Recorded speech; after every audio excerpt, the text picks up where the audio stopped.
Un alto horno es una instalación industrial dedicada a la producción de arrabio. El arrabio es un material que está formado prácticamente por hierro metálico y contiene entre un 2 y un 4% de carbono. Este carbono le proporciona un punto de fusión más bajo que el del acero, pero a la vez una gran fragilidad.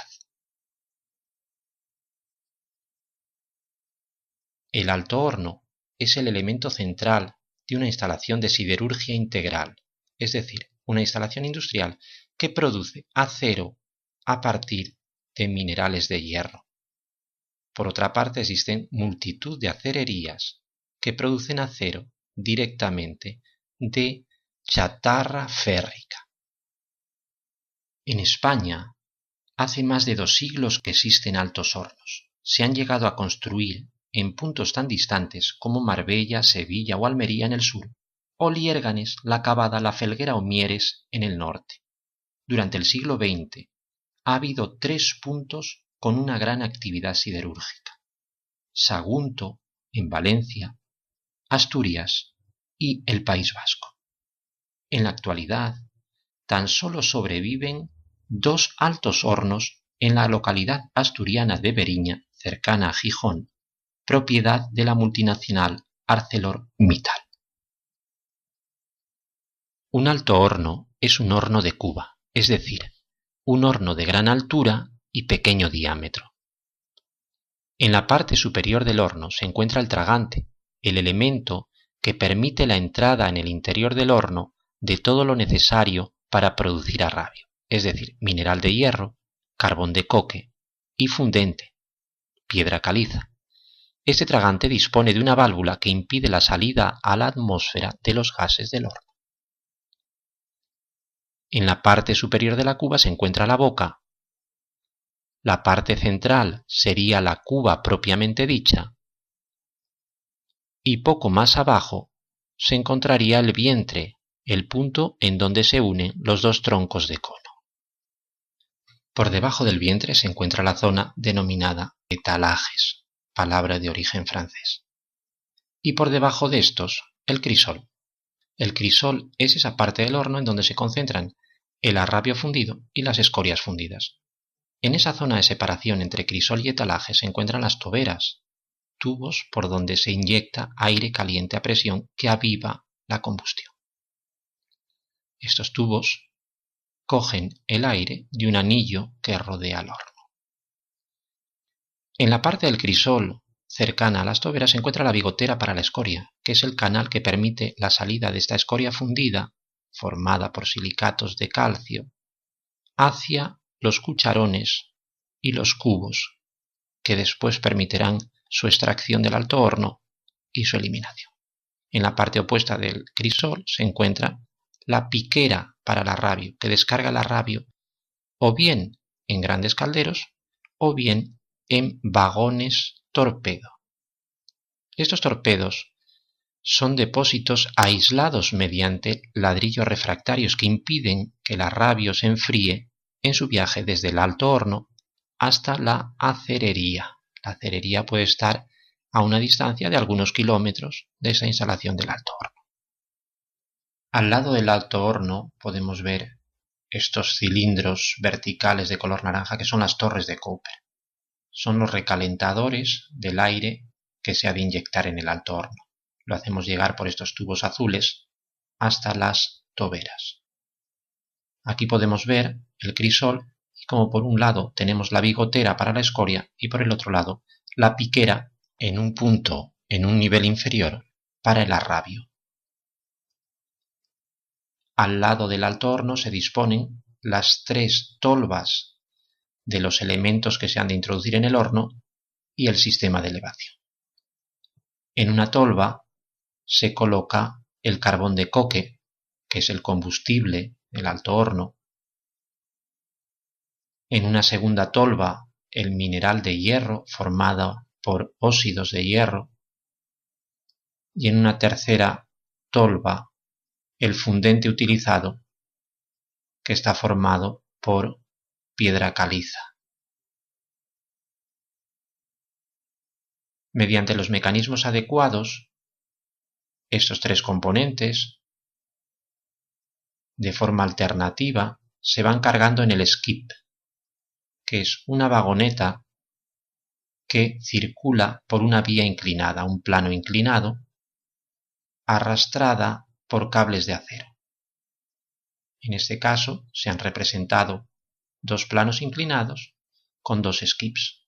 Cuando el skip llega a la parte superior del tragante, se inclina para verter el contenido en el interior.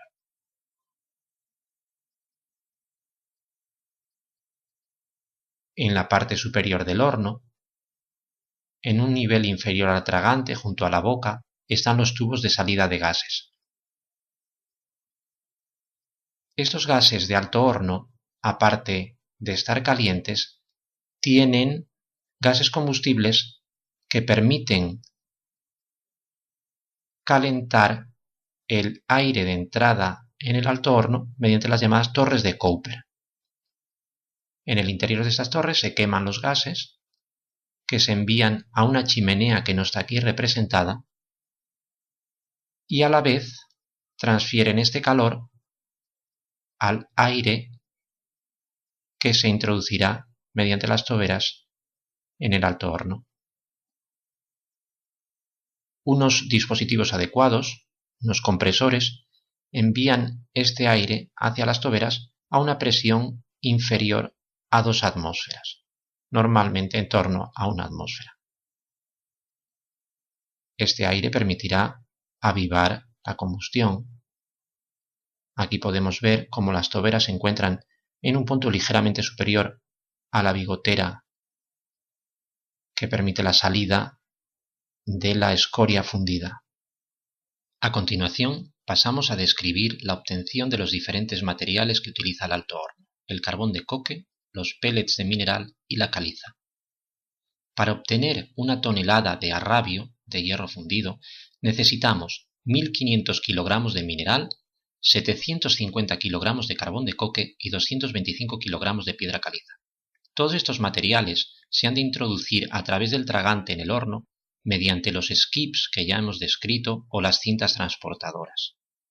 Cada 10 minutos, poco más o menos, se introduce una carga de mineral, de coque o de piedra caliza.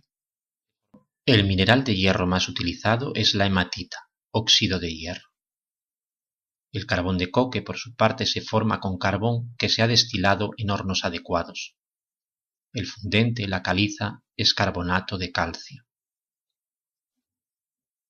En la parte superior del alto horno, la temperatura de los materiales llega a los 400 grados centígrados. En el centro de la cuba, esta temperatura se ha elevado hasta los 1000 grados centígrados. A esta temperatura, el CO2, resultado de la combustión del carbón de coque, se une a otra cantidad de carbono para formar monóxido de carbono. Esa sustancia, el monóxido de carbono, es la responsable de la reducción de los minerales. Su avidez por el oxígeno es tan grande que es capaz de arrebatárselo a los óxidos, de forma que se forme hierro metálico. En la parte central del horno, en el vientre, la temperatura ya se ha elevado a 1200 grados. A esta temperatura se puede producir esta reacción de reducción. El óxido de hierro se combina con el monóxido de carbono para formar el hierro metálico y CO2. CO2 que de nuevo se recombinará con más carbono para formar de nuevo monóxido de carbono. Parte del carbón del coque se disuelve en el hierro metálico formando ese 2-4% de carbono que contiene el arrabio.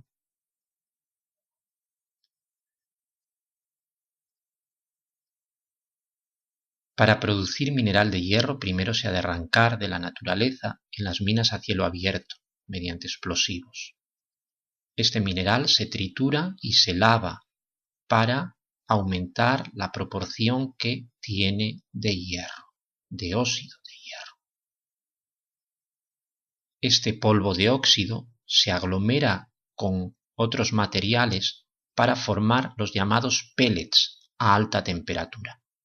Estas bolas de óxido de hierro permiten un mejor funcionamiento del alto horno.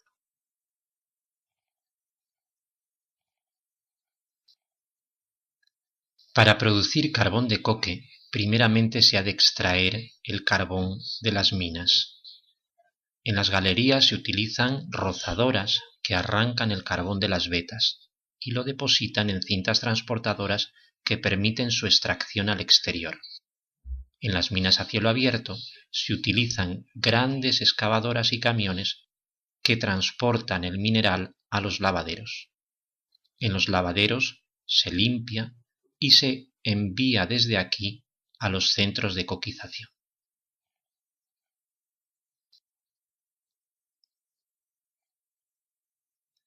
En estos centros de coquización existen unos hornos especiales en donde se introduce el carbón molido.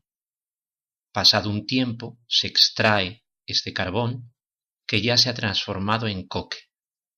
Sale incandescente. Ha perdido las materias volátiles y tiene mayor consistencia. Para que no se queme inútilmente, se ha de apagar mediante potentes chorros de agua.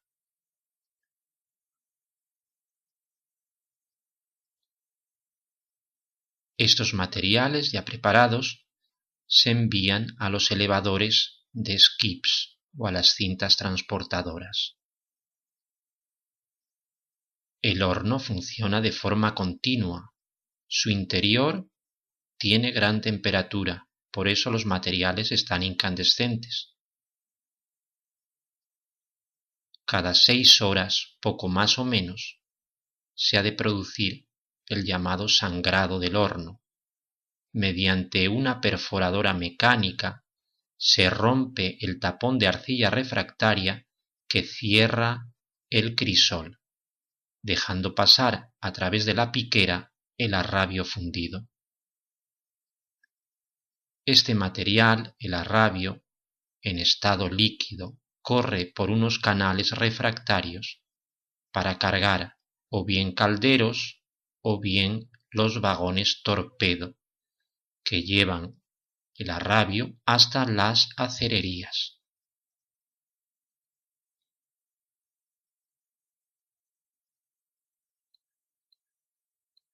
Del crisol del alto horno también se ha de extraer cada 20 minutos o media hora la escoria fundida. La caliza se combina con los silicatos que forman las impurezas de los minerales. Esta escoria tiene un punto de fusión bastante más bajo que esas impurezas y a la vez una densidad más pequeña que la del arrabio. Por esta razón sobrenada encima del mismo y por esta razón la bigotera está en un nivel superior al de la piquera.